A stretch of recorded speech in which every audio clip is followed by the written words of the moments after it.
Hi hello and welcome back to my YouTube channel. ನಾನು ಚೈತ್ರಶ್ರೀ. ಇದು ನಮ್ಮ ದಾಂಡೇಲಿಯ 3rd ಡೇ ವ್ಲಾಗ್. ನಾವು ಬ್ರೇಕ್ಫಾಸ್ಟ್ ಮಾಡಿಕೊಂಡು ಚೆಕ್ಔಟ್ ಆದ್ವಿ. 10 o'clock ಹೋಗಿ ಚೆಕ್ಔಟ್ ಇತ್ತು. ಆರಾಮಾಗಿ ಎದ್ದು ನಾವು ರೆಡಿಯಾಗಿ ಬ್ರೇಕ್ಫಾಸ್ಟ್ ಮಾಡಿ ಚೆಕ್ಔಟ್ ಆದ್ವಿ. ಆ್ಯಂಡ್ 3 days ಕೂಡ ನಮ್ಮದು ತುಂಬಾ ಚೆನ್ನಾಗಿತ್ತು ದಾಂಡೇಲಿನಲ್ಲಿ. ಈ ರೆಸಾರ್ಟ್ ಚೆನ್ನಾಗಿದೆ. As always shed, food was not good. Don't go. ನಿಮಗೆ ಫುಡ್ ಮೇಯ್ನ್ ಆಗಿದ್ದರೆ ಹೋಗಬೇಡಿ.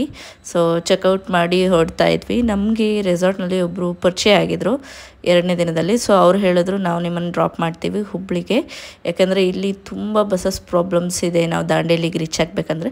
ಸೊ ನಾವು ನಮ್ಮ ಟ್ರೈನ್ನ ಬೋರ್ಡಿಂಗ್ ಪಾಯಿಂಟ್ನ ಹುಬ್ಳಿಗೆ ಚೇಂಜ್ ಮಾಡ್ಕೊಂಡ್ವಿ. ಆನ್ ದ ವೇ ಹೋಗ್ತಾ ಹುಬ್ಳಿಲಿರೋ ವಾಟರ್ ಸ್ಪೋರ್ಟ್ಸ್ ಇದಕ್ಕೆ ಹೋಗಬೇಕು ಅಂದ್ಕೊಂಡ್ವಿ. ಬಟ್ ಆನ್ ದ ವೇ ಹೋಗ್ತಾ ನಮಗೆ ರೆಸಾರ್ಟ್ನಲ್ಲಿ 2 games ಕಾಂಪ್ಲಿಮೆಂಟ್ರಿ ಇತ್ತು, ಬೋಟಿಂಗ್ ಮತ್ತು ಕಯಾಕಿಂಗು. ಸೊ ಮಾಡ್ಕೊಂಡು ಹೊರಡೋಣ ಅಂತ ಹೇಳಿಬಿಟ್ಟು ಹೊರಟ್ವಿ. ಸೊ ಇವರೇ ನೋಡಿ, ಸೊ ನಮ್ಮ ಜೊತೆ ಬಂದಿದ್ದು ಅವರು ನಮ್ಮನ್ನ ಹುಬ್ಳಿಗೆ ಡ್ರಾಪ್ ಮಾಡ್ತೀನಿ ಅಂತ ಹೇಳಿದ್ರು. ಹೇಗಿದ್ರು ಇಲ್ಲಿ ಕ್ಯಾಬ್ಸ್ ಎಲ್ಲ ತುಂಬ ಕಷ್ಟ ಸಿಗೋದು ಅಂತ ಹೇಳಿಬಿಟ್ಟು ಓಕೆ ಹುಬ್ಳಿಯಿಂದನೇ ಹೋಗೋಣ.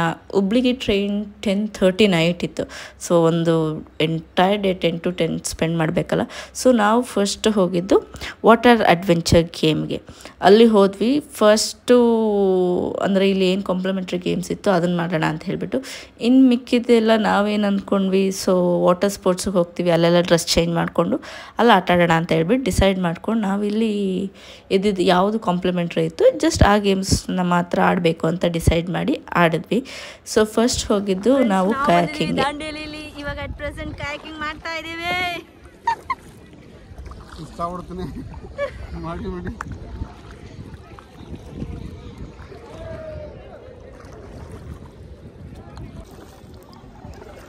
ನಮ್ಮ ಲವ್ ಸ್ಟೋರಿ ಸ್ಟಾರ್ಟ್ ಆಗಿದ್ದು ಹಿಂಗೇನೆ. ಆಲ್ಮೋಸ್ಟ್ ನಾವು ಕಯಾಕಿಂಗ್ ಹೋಗಿ 10 ವರ್ಷ ಆಗಿದೆ. ನಾವು ಯಾವಾಗ ಲವ್ ಬರ್ಡ್ಸ್ ಆಗಿದ್ವು ಅವಾಗ ಹೋಗಿದ್ದು ಕಯಾಕಿಂಗ್ಗೆ. ಹಿಂಗೆ ನೀರಲ್ಲಿ ವಾಣಿ ವಿಲಾಸ್ ಡ್ಯಾಮ್ ಚಿತ್ರದುರ್ಗದಲ್ಲಿ. ಇದು ನಮ್ಮ 2nd time kayaking after 10 years. Staying strong after 10 years and the love remains the same. So ನಾನಂತೂ ಕಯಾಕಿಂಗ್ನ ತುಂಬಾ ಎಂಜಾಯ್ ಮಾಡಿದೆ. ಸೊ ಪೆಡ್ಲಿಂಗ್ ಒಬ್ಬರು ಮಾತ್ರ ಮಾಡಬೇಕಾಗಿತ್ತು. ಸೊ ನನ್ನ ಹಸ್ಬೆಂಡ್ ಮಾಡ್ತಾಯಿದ್ರು, ನಾನು ಆರಾಮಾಗಿ ಕೂತ್ಕೊಂಡು ವೀಡಿಯೋಸ್ ಮಾಡಿಕೊಂಡು ಫೋಟೋಸ್ ತಕ್ಕೊಂಡು ಕೂತಿದ್ದೆ. ಆ್ಯಂಡ್ ಇದು ಫಸ್ಟು. ಸೆಕೆಂಡ್ ಬಂದುಬಿಟ್ಟು ನಾವು ಬೋಟಿಂಗ್ಗೆ ಹೋದ್ವಿ. ಬೋಟಿಂಗಲ್ಲಿ ನನ್ನ ಮಗಳನ್ನೂ ಕರ್ಕೊಂಡು ಹೋಗ್ಬೋದಾಗಿತ್ತು. ಸೊ ಏನು ಪ್ರಾಬ್ಲಮ್ ಇಲ್ದೇ ಅವಳನ್ನೂ ಕರ್ಕೊಂಡು ಹೋದ್ವಿ. ಆ್ಯಂಡ್ ಒಂದೇನಂತಂದರೆ ಇಲ್ಲಿ ಒಬ್ರೊಬ್ಬರು ಇಷ್ಟಿಷ್ಟು ಏರಿಯಾ ನಮ್ಮದು ಅಂತ ಹೇಳ್ಬಿಟ್ಟು ಡಿವೈಡ್ ಮಾಡ್ಕೊಂಡ್ಬಿಟ್ಟಿದ್ರು. ಸೊ ಎಲ್ಲೂ ಕ್ಲಾಶ್ ಆಗಲ್ಲ. ಆರಾಮಾಗಿ ಕಯಾಕಿಂಗ್ ಮಾಡಿಕೊಂಡು ಆರಾಮಾಗಿ ನಮಗೆ ಎಷ್ಟೊತ್ತು ಬೇಕು ಅಂದರೆ ಒಂದು 10 minutes ಕೊಟ್ಟಿರ್ತಾರೆ. ನೀವು 15-20 minutes ಮಾಡೋಷ್ಟು ಕೆಪಾಸಿಟಿ ಇದ್ದರೆ ನೀವು ಮಾಡ್ಬೋದು. ಯಾಕಂತಂದರೆ ಕೈಯೆಲ್ಲ ಪೆಡ್ಲಿಂಗ್ ಮಾಡಿ ಒಬ್ರಿಗೇ ತುಂಬ ಕೈ ನೋವು ಬಂದುಬಿಡುತ್ತೆ, ಯಾಕಂದರೆ ಮಾಡಿ ಅಭ್ಯಾಸ ಇರಲ್ಲ ಅಲ್ವಾ. ಸೊ ನೆಕ್ಸ್ಟ್ ನಾವು ಹೋಗಿದ್ದು ಬೋಟಿಂಗಿಗೆ. ಸೊ ಆಲ್ಮೋಸ್ಟ್ ಬೋಟಿಂಗು 1/2 hour ಇರುತ್ತೆ. 1/2 hour ನಾವು ಹೋಗಿ ಎಲ್ರಿಗೂ ಸೋಂಬೇರಿತಾನೆ. ಎಲ್ಲರೂ ಒಂದು ಸಲ ಹಿಂಗನ್ನೋದು ನಿಲ್ಲಿಸೋದು. ಸೊ ಎಲ್ಲ ರೆಸ್ಟಿಂಗ್ ಏರಿಯಾನೇ ಜಾಸ್ತಿ ಇತ್ತು. ಒಂದು ಸ್ವಲ್ಪ ಮುಂದೆ ಹೋಗೋದು, ಎಲ್ಲಿ ನೆರಳು ಸಿಗುತ್ತೋ ಅಲ್ಲಿ ಸ್ಟಾಪ್ ಮಾಡೋದು, ರೆಸ್ಟ್ ಮಾಡೋದು, ಫೋಟೋಸ್ ತೊಗೊಳ್ಳೋದು. ಸೊ ಬೋಟಿಂಗ್ ಮಾಡಿ ನಾವು ನೆಕ್ಸ್ಟ್ ಹೊರಟಿದ್ದು ಮೌಳಂಗಿ ಪಾರ್ಕ್ ಅಂತ ಇತ್ತು. ಸೊ ಅಲ್ಲಿ ಹೋದ್ವಿ. ಅಲ್ಲಿ ಮಕ್ಳಿಗೆ ಆಟ ಆಡೋಕ್ಕೆ ತುಂಬ ಆಟಗಳಿದೆ ಅಂತ ಹೇಳಿದ್ರು. ಹೋದ್ವಿ. But it was not worth. ನಾವು ಅಷ್ಟು ದೂರ ಹೋಗಿದ್ದು ಒಂದು 20 kilometers ಏನೋ ಹೋಗಿದ್ವಿ. So which was not worth. But ಚೆನ್ನಾಗಿದೆ, ನೋಡ್ಬೋದು ಅಂತ ಹೇಳಿಬಿಟ್ಟು ಹೋದ್ವಿ. ಅಲ್ಲಿ ಹೋದ್ಮೇಲೆ ಗೊತ್ತಾಗಿದ್ದು ಅದು ವರ್ತ್ ಅಲ್ಲ ಅಂತ ಹೇಳಿಬಿಟ್ಟು ಹೋದ್ವಿ. ಅಲ್ಲಿ ಏನೇನಿದೆ ಅಂತ ಎಕ್ಸ್ಪ್ಲೋರ್ ಮಾಡೋಣ ಅಂತ. ಅಲ್ಲಿ ಫುಲ್ಲು ಹರಿಯೋ ನದಿ ಇದೆ. ಹೋಗಿ ಆರಾಮಾಗಿ ಆಟ ಆಡ್ಬೋದು. ತುಂಬ ಜನ, ಆಲ್ಮೋಸ್ಟ್ ಸಿಕ್ಕಾಪಟ್ಟೆ ಜನ ಬಂದಿದ್ದರು. 500,000 ಜನ ನೀರಲ್ಲಿ ಆಲ್ರೆಡಿ ಆಟ ಆಡ್ತಾಯಿದ್ರು. ಸೊ ನೀವೇನಾದ್ರು ವಾಟರ್ ಸ್ಪೋರ್ಟ್ಸ್ ಮಾಡಬೇಕಂತಂದರೆ ಇಲ್ಲೂ ಮಾಡ್ತಾಯಿದ್ರು. ಇಲ್ಲೂ ವಾಟರ್ ಸ್ಪೋರ್ಟ್ಸಿಗೆಲ್ಲ ಕರ್ಕೊಂಡು ಹೋಗ್ತಾಯಿದ್ರು. ಬೋಟಿಂಗು, ರಿವರ್ ರಾಫ್ಟಿಂಗು, ಕಯಾಕಿಂಗ್ ಮಾತ್ರ ಇಲ್ಲಿ ಬಿಡ್ತಾ ಇರಲಿಲ್ಲ. ಯಾಕಂದರೆ ರನ್ನಿಂಗ್ ವಾಟರ್ ಆಗಿರೋದ್ರಿಂದ ಏನು ಬೇಕಾದ್ರೂ ಆಗೋ ಚಾನ್ಸ್ ಇದೆ ಅಂತ ಕಯಾಕಿಂಗ್ ಬಿಡ್ತಿರ್ಲಿಲ್ಲ. ಬಟ್ ನಾವು ಆಲ್ರೆಡಿ ಆಡಿರೋದ್ರಿಂದ ನಾವಿಲ್ಲೇನು ವಾಟರ್ ಸ್ಪೋರ್ಟ್ಸ್ ಆಡಲಿಲ್ಲ. ಬಟ್ ನಾವೇನು ಹುಬ್ಳಿಲಿ ವಾಟರ್ ಸ್ಪೋರ್ಟ್ಸ್ಗೆ ಹೋಗಬೇಕಾಗಿತ್ತು. ಇಲ್ಲೇ ನಮ್ಗೆ ಆಲ್ಮೋಸ್ಟ್ 3-4 hours ಆಗೋಗಿತ್ತು. 3 o'clock 4 o'clock ಆಗೋಗಿತ್ತು.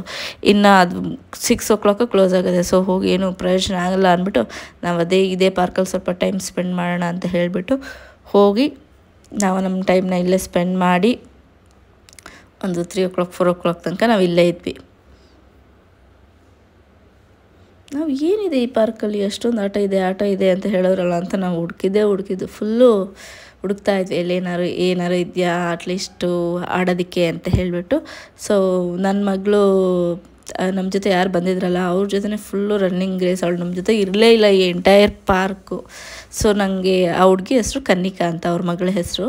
ಸೊ ಕನ್ನಿಕಾ ಬೇಕು ಅಂತ ಅವಳ ಜೊತೆ ಕೂತಿದ್ಲು ನನ್ನ ಮಗಳು.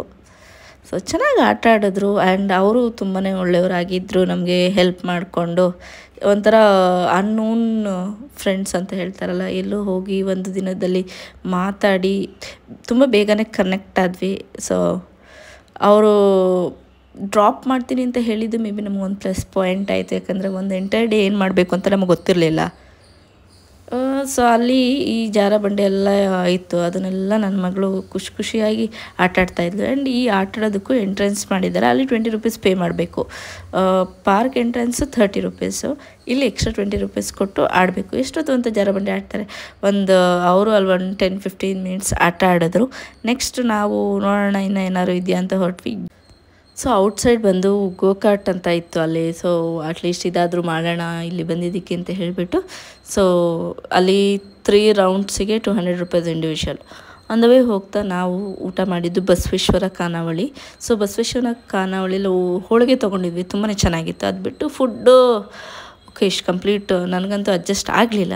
ಸೊ ಅಲ್ಲಿಂದ ನಾವು ಹೊರಟಿದ್ದು ಹುಬ್ಳಿಗೆ ಹೋಗ್ತಾ ಆನ್ ದ ವೇ ಅಲ್ಲೆಲ್ಲ ಮಕ್ಕಳು ಈ ಕವಲೆ ಹಣ್ಣು ಅಂತ ಹೇಳ್ಬಿಟ್ಟು ಇದು ಮಾರ್ತಾಯಿದ್ರು, ಒಂಥರ ಹುಳಿ ಥರ ಇತ್ತು.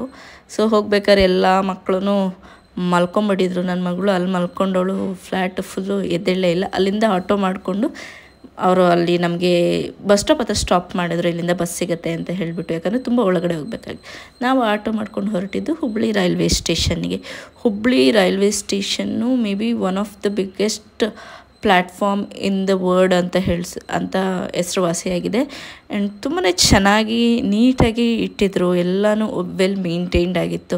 ಸೊ ಅಲ್ಲಿ ಹೋಗಿ ಇನ್ನೊಂದು ಅಡ್ವಾಂಟೇಜ್ ಏನು ಅಂತಂದರೆ ನಿಮಗೆ ಪೇಯ್ಡ್ ವೇಟಿಂಗ್ ಏರಿಯಾ ಇದೆ. ಇಟ್ಸ್ ಜಸ್ಟ್ ಒಬ್ಬರಿಗೆ 1 hourಗೆ 20 rupees which is worth. So ಈ ಐಡಿಯಾನ ಇಂಪ್ಲಿಮೆಂಟ್ ಮಾಡಿದ್ರೆ ಬೆಸ್ಟ್, ಯಾಕಂತಂದರೆ ಅಲ್ಲಿ ಬೇಗ ರೀಚ್ ಆಗೋರು ಎಲ್ಲಿ ಸ್ಟೇ ಆಗಬೇಕು ಏನು ಅಂತ ಗೊತ್ತಿಲ್ಲ. ಸೊ ನಾವು ಏನಾದ್ರು ತಿನ್ನೋಣ ಅಂತ ಹೇಳಿಬಿಟ್ಟು ಹುಬ್ಳಿ ರೈಲ್ವೆ ಸ್ಟೇಷನಲ್ಲಿ ಹೋದ್ರೆ ಅಲ್ಲಿ ತುಂಬ ಬೋರ್ಡ್ಸ್ ಹಾಕಿದ್ದಾರೆ. ಒಳಗಡೆ ಹೋದರೆ ಏನು ಅವೈಲಬಲ್ ಇರಲಿಲ್ಲ. ಸೊ ನನ್ನ ಮಗಳು ಏನಾದರೂ ಬೇಕು ತಿನ್ನೋದಕ್ಕೆ, ಹೊಟ್ಟೆ ಹಸಿ ಅಂತ ಹೇಳ್ತಾಯಿದ್ಲು. ಬಟ್ ಏನು ಅಲ್ಲಿ ಅಂದರೆ ನಾವು ಹೋಗಿ ತಿನ್ನುವಂಥದ್ದು ಏನೂ ಇರಲಿಲ್ಲ. ಸೊ ನಾವು ಹೋಗಿ ವೇಟಿಂಗ್ ರೂಮಲ್ಲಿ ವೆಯ್ಟ್ ಮಾಡ್ತಿದ್ವಿ. ನೋಡಿ ಎಷ್ಟು ಚೆನ್ನಾಗಿ ಮೇಂಟೈನ್ ಮಾಡಿದ್ದಾರೆ ವೇಟಿಂಗ್ ರೂಮು, ಅಂದರೆ ವಾಶ್ರೂಮ್ಸ್ ಎಲ್ಲ ಇದೆ, ಕ್ಲೀನಾಗಿ ಮೇಂಟೈನ್ ಮಾಡಿದ್ದಾರೆ. ಹೋಗಿ ಸ್ಟೇ ಆಗ್ಬೋದು. ನಾವು ಆಲ್ಮೋಸ್ಟ್ ಇಲ್ಲಿ ಒಂದು 3 hours, ನಮ್ಮ ಟ್ರೈನು 10:30ಗೆ ಇತ್ತು, ನಾವು ಆಲ್ಮೋಸ್ಟ್ 6ಗೆಲ್ಲ ರೀಚ್ ಆಗಿದ್ವಿ. ಸೊ ಫುಡ್ಡೆಲ್ಲ ಸೇರಿದ್ರೆ ಒಂದು 3 hours ನಾವು ಅಲ್ಲಿ ಸ್ಟೇ ಆಗಿದ್ವಿ. ಸೊ ನಮ್ಮ ಟ್ರೈನ್ ಬಂತು, ನಾವು ಬೋರ್ಡಾಗಿ ರೈಲ್ವೆ ಸ್ಟೇಷನಲ್ಲಿ ತುಂಬ ಡಿಸೈನ್, ಪ್ರತಿಯೊಂದನ್ನು ನೀಟಾಗಿ ಪ್ರಿಂಟ್ ಮಾಡಿ ಗೋಡೆಗಳನ್ನೆಲ್ಲ ವಾಲೆಲ್ಲ ಡಿಸೈನ್ ಮಾಡಿದ್ದಾರೆ. ನನಗಂತೂ ತುಂಬ ಖುಷಿ ಆಯಿತು ನೋಡಿ. ಸೊ ಈ ಥರ and maybe Bangalore next ಹುಬ್ಳಿನೇ ಒಂದು ಬಿಗ್ಗೆಸ್ಟ್ ಸಿಟಿ. ಸೊ ನಾವು ರೀಚ್ ಆಗಿದ್ದು ಮೆಟ್ರೋ ಸ್ಟೇಷನಿಂದ ನಮ್ಮ ಮನೆಗೆ ರೀಚ್ ಆದ್ವಿ. ಹೀಗಾಗಿತ್ತು ನನ್ನ ಕಂಪ್ಲೀಟ್ ದಾಂಡೇಲಿ ಟ್ರಿಪ್.